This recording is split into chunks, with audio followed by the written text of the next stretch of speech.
അമ്പലപ്പുഴി ഉണ്ണിക്കണ്ണനോടു നീ എന്തു പരിഭവം നെല്ലിയോതി വന്നു.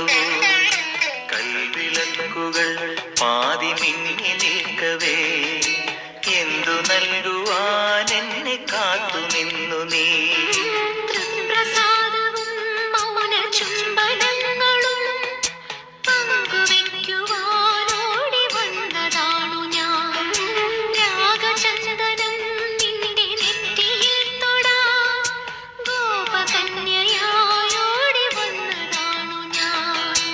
അമ്പലപ്പുഴി ഉണ്ണിക്കണ്ണനോടു നീ